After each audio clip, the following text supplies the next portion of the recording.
Bueno, Palestina y Hamás impulsan la idea de denunciar a Israel ante la Corte Penal Internacional de La Haya por crímenes de guerra contra la humanidad y genocidio. En fin, recordemos que este conflicto en Medio Oriente, bueno, ya ha dejado más de 2.000 palestinos fallecidos. Queremos hablar sobre este tema, pero desde un punto de vista que quizás no lo hemos visto mucho. Estamos acá con el cientista político y experto en fundamentalismo islámico, Gabriel Ben Tascala, que le damos la bienvenida. ¿Cómo está?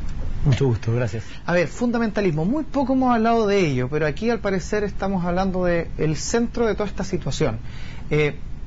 ¿Por dónde podemos empezar para empezar a desglosar justamente este tema que quizás es el que más nos convoca ahora? Por la ejecución, por ejemplo, del periodista James Foley hace 2 días. Exactamente. Lo que nosotros debemos entender es que una persona que hable del Medio Oriente y no hable de religión, habla de otro mundo, no habla del Medio Oriente. ¿Qué es el fundamentalismo islámico? El fundamentalismo islámico no importa si es el Hamas en Palestina, si es Hezbollah en el Líbano, ISIS o Jabhat al-Nusra en Siria. La idea básica es la siguiente: Occidente ha conquistado mentalmente la tierra santa islámica o Dar el-Islam. Ellos lo llaman en árabe Jahiliya. Por lo tanto, para poder erradicar esa influencia negativa al Islam, hay que erradicar la presencia occidental en Medio Oriente, ya sea de cristianos o de judíos o de todo aquel invasor. Ahora la pregunta es: ¿cuándo comenzó esa invasión al Islam? En las cruzadas. Por lo tanto, cualquier grupo radical islámico va a copiar al pie de la letra la conducta de Mahoma para luchar contra el infiel. La ejecución del periodista Foley es simplemente una copia de la forma de actuar de Mahoma. Cuando en el oasis de Keibar Mahoma ejecuta a 700 judíos o 1000, les corta la cabeza, se queda con sus mujeres, se queda con sus niños y con sus riquezas, lo que está haciendo ISIS en Irak es copiar exactamente la conducta de Mahoma, porque todo buen radical islámico copia al pie de la letra lo que hizo su líder más importante. Pero si ese fundamentalismo está tan arraigado y es el motivo por el cual ellos están luchando día a día, y si eso es sabido, ¿por qué desde Occidente? ¿Por qué desde la ONU? ¿Por qué desde nuestra forma de ver la vida enfrentamos justamente este conflicto de la manera en como lo estamos enfrentando nosotros? Porque se piensa que el conflicto en Medio Oriente, principalmente el conflicto palestino-israelí, se considera que es por tierras. Y la frase que más se ocupa es ocupación, ocupación, ocupación. Ahora, ¿cómo explican entonces la no presencia de ningún israelí, ni militar, ni civil en la Franja de Gaza, donde no hay ningún tipo de ocupación? Pues se la inventa. El conflicto en Medio Oriente es un conflicto religioso. La religión manda, por lo tanto, hay que entender que judíos y cristianos son perseguidos por grupos radicales islámicos, pero no porque el conflicto para, por ejemplo, los israelíes es un conflicto de religioso. Para los israelíes el conflicto es por tierras. Si tú entregas tierras, tendría que haber paz. El problema es que en todo conflicto, quien agrede es quien impone la naturaleza del conflicto. Y en el Medio Oriente, el agresor es el Islam radical, que es la minoría del Islam. Por lo tanto, se tejen alianzas surrealistas. Arabia Saudita, junto con Israel, junto con Egipto, junto con Mahmoud Abbas, en contra de ISIS, Jabhat al-Nusra, Qatar, Hamas, Hezbollah e Irán. Pero ellos están en contra y se han unido en contra por algo que realmente los convoque en esencia o porque les conviene. Porque hemos visto que muchas veces, y ahora último, se entregan armas a grupos que quizás no sabemos si en 10, 15 años más te van a estar disparando en contra. Entonces, a eso voy yo. ¿Por qué el conflicto se ha llevado a solucionar de una forma casi como casuística, o casi porque en el fondo se me ocurrió en el momento y no se está pensando en el largo plazo? Porque no se entiende la identidad de los individuos en Medio Oriente. La primera identidad de una persona en Medio Oriente es su pertenencia a un clan.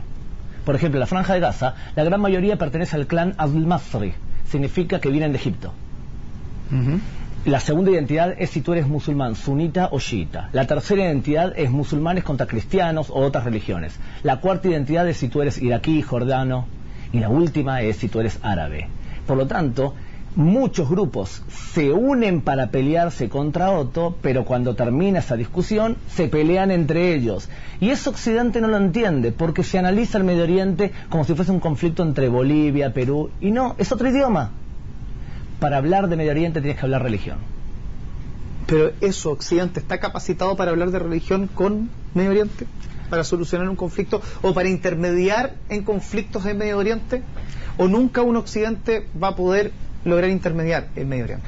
Sí, de hecho lo que sucede en Occidente es que hay países que han entendido el peligro de grupos radicales islámicos y han tomado medidas, principalmente en Europa, principalmente en Estados Unidos. Han tomado medidas. Lo que pasa es que para poder evitar la penetración de grupos radicales islámicos, tú no solamente tienes que combatirlos militarmente. A ver, ¿cómo funciona esto? Tú tienes dinero de Qatar, levantas una macro mezquita y haces acción social, en árabe, dawa. Levantas una escuela gratis, un comedor gratis, levantas todo tipo de servicios sociales gratis y además se enseña la interpretación radical del Corán, que es minoritaria entre los musulmanes, pero es mayoritaria en el Medio Oriente.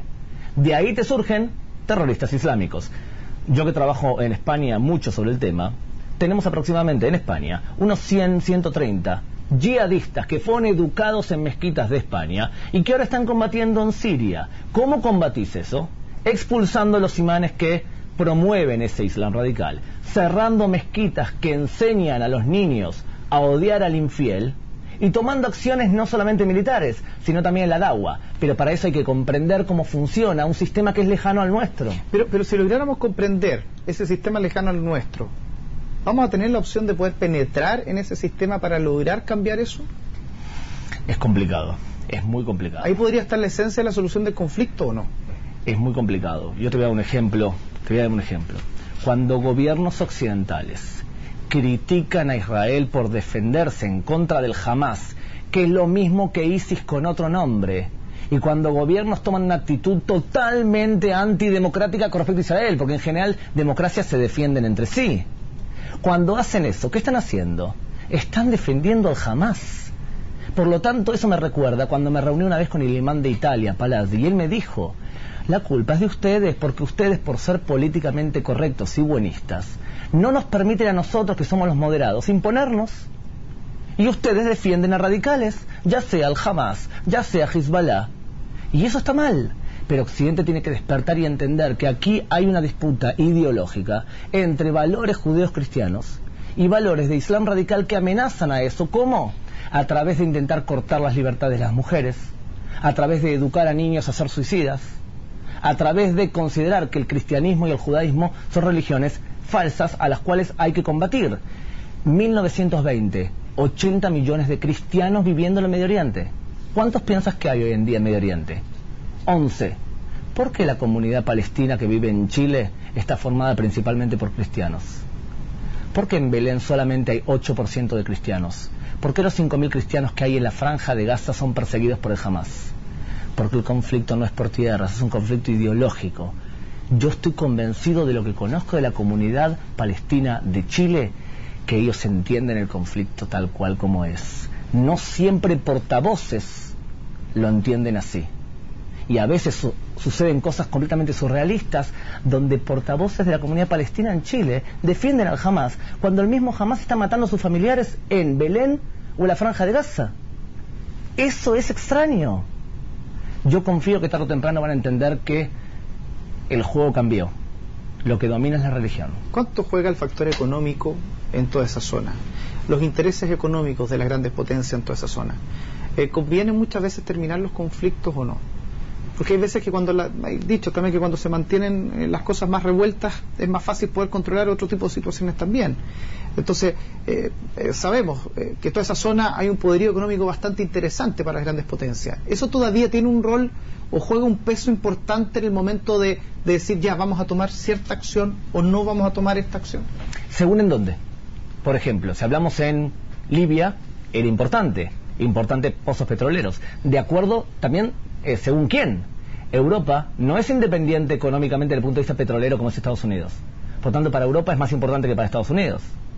Rusia tiene también un factor político. Si pierde Rusia Siria, pierde la entrada al puerto de Latakia, pierde la entrada al Medio Oriente. Por lo tanto, no siempre el factor económico es el factor determinante. Hay factores políticos, hay factores geopolíticos y de acuerdo también al país. No es lo mismo el interés de Estados Unidos ahora con este gobierno de Obama, que dice claramente: nosotros nos tenemos que preocupar de ¿qué? De nosotros mismos. Una especie de neo-aislacionismo. Ellos no están interesados en invertir en otra guerra en Irak. Por eso, por ahora, ¿qué hacen? Atacan por aire. Tú ves el gobierno de Obama ahora metiendo soldados masivamente a Irak, tal cual, porque no quiere meterse nuevamente en una guerra como la de Bush, que ideológicamente Bush pensaba que Estados Unidos era el sheriff del mundo. Obama no piensa eso y por lo tanto no lo quiere hacer. Por lo tanto depende mucho el lugar, la potencia que estamos hablando y demás. El rol que ha jugado la ONU, ¿usted lo encuentra un poco bajo para las expectativas que uno tiene respecto a la ONU o no? ¿O ha hecho lo que ha tenido que hacer? Mira, la ¿Uno ONU puede hacer más, no? Yo creo que no puede hacer, creo que no puede hacer más. Creo que hay dos oficinas de la ONU que están muy denostadas, dos agencias de la ONU, y una es la Asamblea General de la ONU, en el cual la mayoría de los países son países no democráticos, autoritarios, que se ponen de acuerdo para condenar o Estados Unidos o Israel y demás. Y tenemos también el Consejo de Derechos Humanos de la ONU, que la mitad de sus sanciones o de condenas es en contra de un país democrático. Es el mismo Consejo de Derechos Humanos que tenía una subcomisión de la defensa de la mujer presidida por Irán. Y mientras que matan realmente a personas y se violan los derechos humanos, no dice nada, absolutamente nada. Tú nombraste al principio lo de la Corte de la Haya. La Corte de la Haya no quiere terminar con el mismo poco prestigio que tiene el Consejo de Derechos Humanos de la ONU. Por lo tanto, yo dudo que la Corte de Justicia de la Haya también se meta a juzgar un tema como la Franja de Gaza. ¿Sabes por qué además? Porque sobre Israel no es seguro, es más, yo creo que no, que ha violado la ley de la guerra. Estoy seguro que no, y te puedo explicar si quieres. El que es seguro que ha violado la ley de la guerra es el Hamas. Y te explico por qué. Cuando un grupo terrorista es grupo terrorista y ha sido condenado, viola por lo menos 16 resoluciones y convenios internacionales. Y además, un grupo terrorista como el Hamas, que se disfraza de civil, viola la ley de la guerra. Un grupo que además dispara desde zona civil, viola 2 veces la ley de la guerra. Un grupo que se escuda en civiles, viola 3 veces la ley de la guerra. Y un grupo que dispara contra civiles del otro lado, viola 4 veces la ley de la guerra. Señores, si se ejecuta y se demanda al Hamas, van a perder. Por lo tanto, yo no creo que el Hamas y la autoridad palestina estén interesados en demandar a Israel. ¿Sabes por qué? Porque van a perder.